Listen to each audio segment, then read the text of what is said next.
अस्सलाम वालेकुम दोस्तों, मैं हूं शाहिद हुसैन। 3-4 दिन के बाद आज वीडियो कर रहा हूं।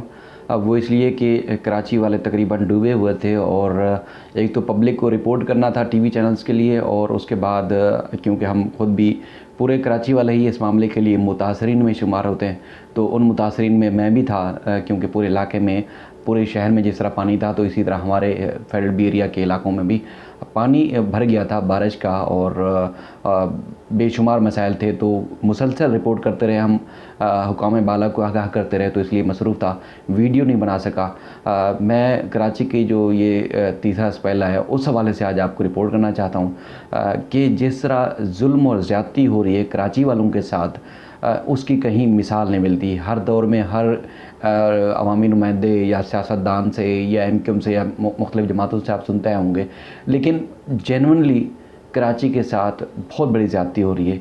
कराची ऐसा शहर है जो हर किसी को पालता है, मतलब मुझ समेत पता नहीं सैकड़ों लाखों लोग यहाँ कराची में रोज़गार के लिए आते हैं, और उसके बाद कराची से कोई ओन नहीं करता, और कराची से कमाते हैं और उसके बाद अपने आबाई इलाकों में चले जाते हैं। लेकिन कराची का कोई एक बंदा भी पुरसाने हाल नहीं होता। हर कोई किसी ने जो अपनी एक बाउंड्री बनाई हुई है, बस उस बाउंड्री को अपनी घर और अपना शहर समझता है। इसके अलावा पूरे कराची को कोई ओन नहीं करता। कराची में इन 3 दिन में जो सूरत हाल हुई है, वो शायद पिछले 10 से 12 साल में इस तरह की कोई संगीन सूरत हाल नहीं हुई। और जिस तरह लोगों के घरों में पानी गया है, कई लोग मर चुके हैं इस तरह करंट लगने से, और मवाद के शायद किसी मुल्क में वाक़यात होते हों, लेकिन एक तो के इलेक्ट्रिक इतना बड़ा माफिया है कि उनके ख़िलाफ़ हमारे हुकूमती इदारे कोई कार्रवाई नहीं करते। और इवन कि अगर कोई मर जाए करंट लगने की वजह से, तो उसके अहल खाना का मुकदमा तक दर्ज नहीं होने दिया जाता।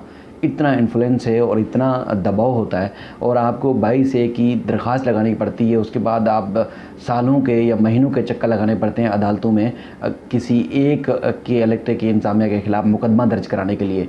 तो उसके ख़िलाफ़ कार्रवाई होगी जिस अंदाज से, जिस तरह होती होगी, आप खुद अंदाज़ा लगा सकते हैं। पिछले साल भी इसी तरह 50 से ज़ायद लोग मर गए। इस दफ़ा भी 18-20 अफराद करंट लगने से मर गए, लेकिन एक तो उनका कोई पुरसाने हाल नहीं था। दूसरा, कराची के 36 नाले हैं, बरसाती नाले, और सेवरेज का निज़ाम बिल्कुल अलग है। लेकिन उन बरसाती नालों की बात करें तो करोड़ों रुपए मेयर कराची वो साहब वसूल कर चुके हैं, लेकिन जब बरसात होती है तो ना जाने वो कहाँ चले जाते हैं। जब बारिश होती है तो ऐसे गायब होते हैं, ऐसे गायब होते हैं जैसे शायद वो कुछ पी के सो गए हों। वो जब कराची वाले मसाइल में आते हैं तो बिल्कुल लापता हो जाते हैं, और उसके बाद फिर वो बाहर आते हैं। फिर आप प्रेस कॉन्फ्रेंस और उनके बयानात सुनेंगे तो रोना धोना उनका अपनी जगह पर होगा। अब सूरत हाल ये है कि जिस तरह ये 2013 में इंतखाबात हुए थे, और उसके बाद जो 2013 से 2018 के दरमियान जो पीपल्स पार्टी की मुद्दत थी यहाँ पर सूबाई हुकूमत में, तो उस वक्त जो उन्होंने कानून साजी की थी, कानून साजी के बाद उन्होंने सारे तकरीबन इख्तियारात जो थे वो मेयर कराची से ले लिए। बिल्कुल एक बात तो तयशुदा है, ले लिए। लेकिन उस दौरान एमक्यूएम जो थी वो बिल्कुल इसकी जो है वो इत्तेहादी जमात थी पीपल्स पार्टी की, तो उस वक्त इनको कोई मसला नहीं हुआ। लेकिन उसके बाद आप देखते हैं कि जब भी कोई बात होती है तो मेयर कराची बोलते हैं कि ये जो है उनके पास इख्तियारात नहीं है, फ़ंड्स नहीं है। हालांकि वाटर कमीशन की रिपोर्ट और उसके बाद अदालतों में जितनी भी कार्रवाई हुई है, मैंने खुद चश्मदीद गवाह हूँ, अदालतों में हमने खड़े होकर चीज़ें रिपोर्ट की हैं, और वहाँ अक्सर मेयर कराची गिल्टी पाए गए हैं। पिछले दिनों जस्टिस खादिम हुसैन शेख की अदालत में न्यू कराची में कचरे के हवाले से केस आया था, तो उस वक्त भी उन्होंने इस बात पर सवाल उठाया था कि मेयर कराची तो रोना रो रहे हैं, 4 साल से रो रहे हैं। अगर सिंध हुकूमत उनको इख्तियारात और फ़ंड नहीं देती तो फिर खुद काम क्यों नहीं करते। लेकिन सिंध हुकूमत के ख़िलाफ़ अगर आपने किसी ने बात करनी है, चाहे वो कोई मीडिया हो या कोई अवामी नुमाइंदा हो या कोई कराची वाला हो, तो उसके ख़िलाफ़ ऐसी मुहिम शुरू हो जाती है कि फिर उसको कहते हैं कि वो ना घर का छोड़ा जाता है ना घाट का छोड़ा जाता है। सिंध हुकूमत की जानिब से ऐसा शदीद रद्द-ए-अमल आता है, क्योंकि ख़ुद आप देखते हैं कि सिंध बिल्डिंग कंट्रोल अथॉरिटी हो, उसके बाद वाटर बोर्ड हो, सॉलिड वेस्ट मैनेजमेंट बोर्ड हो, ये सारा पीपल्स पार्टी के मातहत आता है, और महकमा बल्दियात के मातहत आता है। तो महकमा बल्दियात जिस तरह काम कर रहा है और जिस तरह कराची का कचरा उठाया जा रहा है, और कराची के कचरा उठाने की चीन की हुकूमत को ज़िम्मेदारी दी हुई है। अब चीन की कंपनी यहाँ पर कचरा जो है उठाती है। आप खुद देखते हैं कि कराची के कितने इलाकों से कचरा उठाया जाता है। अब 3 अज़ला में, यानी कि कुरंगी, उसके बाद साउथ के और उसके बाद वेस्ट के ज़िला में सॉलिड वेस्ट मैनेजमेंट कर कचरा उठाते हैं और सेंट्रल से किसी को कॉन्ट्रैक्ट नहीं दिया हुआ। अब खुद अंदाज़ा लगाएं कि कचरा जो है वो नहीं उठाएंगे, उसके बाद तो फिर ये नाला जो है उसका बरसाती पानी जो है वो किस हद तक कहाँ जाएगा। लोगों का मैं खुद घरों में जाकर मैंने खुद रिपोर्ट किया लोगों के, और उसके बाद मसाजिद में जाकर मैंने कल रिपोर्ट किया। पानी भरा हुआ था, जहाँ नमाज़ें होनी थी नमाज के टाइम वहाँ नमाज़ें नहीं हुई, बल्कि पूरा दिन उन मसाजिद में नमाज़ें नहीं हुई, पानी भरा हुआ था। और उसके बाद घरों में लोगों के करोड़ों रुपए के सामान डूब गए, लेकिन कोई पुरसाने हाल नहीं था। पहले भी जब बरसात होती थी, वो जब जमात इस्लामी का नेमतुल्लाह साहब जो है वो मेयर थे, तो उस वक्त हम देखते थे कि पूरी मशीनरी जो है वो सड़कों पर एक्टिव नज़र आती थी। इससे पहले भी हम मुसलसल जब जो है वो महकमा मौसमियात की जानिब से बारिशों का ऐलान किया जाता था, तो उस दौरान भी वो एक्टिव नज़र आते थे। उसके बाद जब बरसात होती थी तो उस वक्त तो बहुत ज़्यादा एक्टिविटी नज़र आती थी। कहीं नाला चौक हो जाता था, कहीं निकासी आब का सिस्टम मुतासर होता था, तो पूरी मशीनरी वहाँ पहुँच जाती थी। उसके बाद उस जो नाला चौक हो जाता था उसको उनकी पानी की निकासी को ठीक किया जाता था, वहाँ से कचरा हटाया जाता था ताकि ये गंदा पानी, नालों का गंदा पानी किसी आबादी में दाखिल ना हो।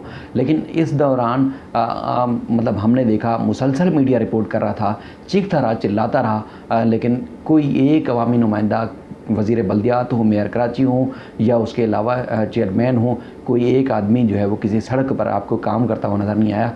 कुछ रेंजर्स और पुलिस की जो है वो फ़ोटो सेशन आपको ज़रूर नज़र आए होंगे, लेकिन लोगों का करोड़ों रुपए का नुकसान हो गया। और वीडियोज़ में देखा होगा, मुझे बताने की ज़रूरत नहीं है, जिस तरह गाड़ियाँ तैर रही थी, पानी में डूबी हुई थी, और ऐसा था कि जैसे किसी पहाड़ी सिलसिले में या किसी रेगिस्तान में कोई बड़ा सैलाब आ गया हो। इस तरह कराची की गलियों और सड़कों की सूरत हाल थी।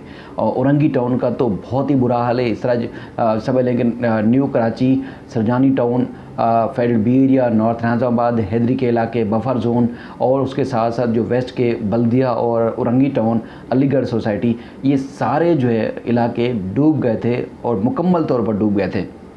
लेकिन बेहिसी की आप इंतहा देखें कि सूबाई वज़ीर सईद गनी साहब ऐसे ऐसे इलाकों की वीडियोज़ वो सोशल मीडिया पे शेयर कर रहे थे जैसे कराची में कुछ हुआ ही नहीं है। ठीक है, मुख्तलिफ़ इलाकों में सब कुछ होता है, बारिशें भी होती हैं, इलाके डूबते भी हैं, लेकिन वहाँ ड्रेनेज का सिस्टम ऐसा अच्छा होता है कि पानी वहाँ से निकल जाता है। कराची में एक तो बारिश होती नहीं है, बहुत कम होती है, और लेकिन जब होती है तो इतना लोगों को गंदा कर देती है कि वो फिर कहीं के लोग जो है वो उनका कोई पुरसान हाल नहीं होता। इस तरह बुरा हाल होता है। तो अब कराची की बहुत बुरी हालत है।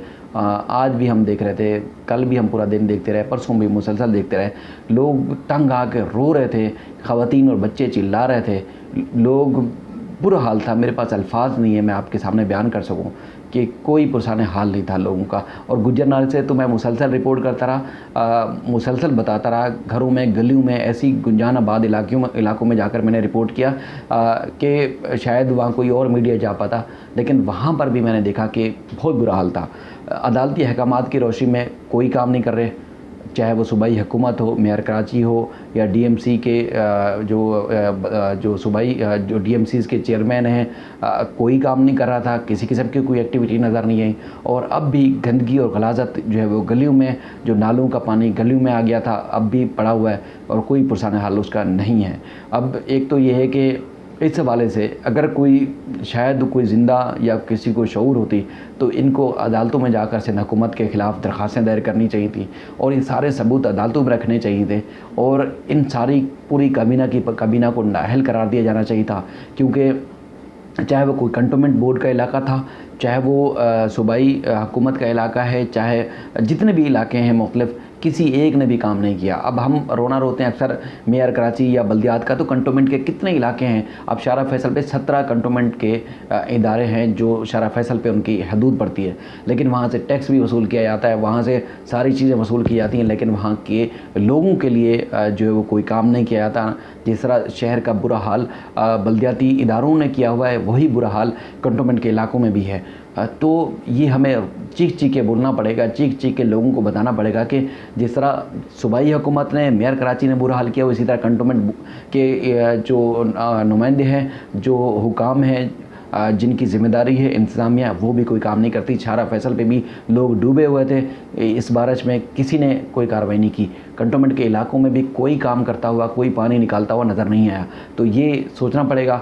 और हमारे लोगों को अक्सर आप देखते हैं कि कंटोनमेंट के जितने भी हैं, चाहे वो मिलिट्री लैंड ज़मीन हो, मिलिट्री लैंड हो, या इसके अलावा जितनी भी चीज़ें हों, मिलिट्री के लोग भी जो है उसको तजारती मकासद के लिए इस्तेमाल कर रहे होते हैं। आज मुझे इसलिए बोलना पड़ता है कि लोगों को के रोने के लिए जो है वो उनके आंसू नहीं थे, कोई हाल नहीं था लोगों का, कोई एक दूसरे को पनाह दे सके।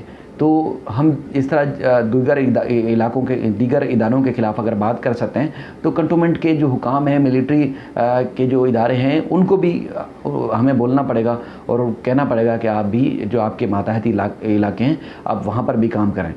अब पूरा शहर जब डूब जाता है तो हम कोसते रहते हैं, सिंध गवर्नमेंट को बिल्कुल कोसना चाहिए और कोसना भी बनता है और इनके खिलाफ अदालतों में नाअहली की दरख्वास्तें दायर करनी चाहिए और इनको नाअहल करार देना चाहिए। लेकिन जो कंटोनमेंट के इलाके हैं, जब उन्होंने काम नहीं किया आवाम के लिए, तो उनके खिलाफ भी अदालतों से रजू किया जाना चाहिए, ताकि उनको भी पता चले कि लोग जो है वो इतना जो है वो गए गुजरे नहीं कि वो एक भेड़ बकरियों की तरह वो बस तबाह होंगे और बर्बाद होंगे बारिशों में, और उनका कोई पुरसान हाल नहीं होगा, और उसके बाद फिर जब बारिश ख़त्म होगी तो फिर उनका निज़ाम चलता रहेगा। ऐसा अब हरगिज़ नहीं होना चाहिए। लोगों को दिल खोल के मुकम्मल तौर पर बाहर आना पड़ेगा, ताकि सूबाई हुकूमत और कंटोनमेंट के इलाकों में जहाँ जहाँ मसाइल है उनको भी हल किया जाना चाहिए। फिर किसी और मौजू के साथ आपकी खिदमत में फिर हाजिर होंगे। तब तक के लिए अल्लाह हाफ़िज़।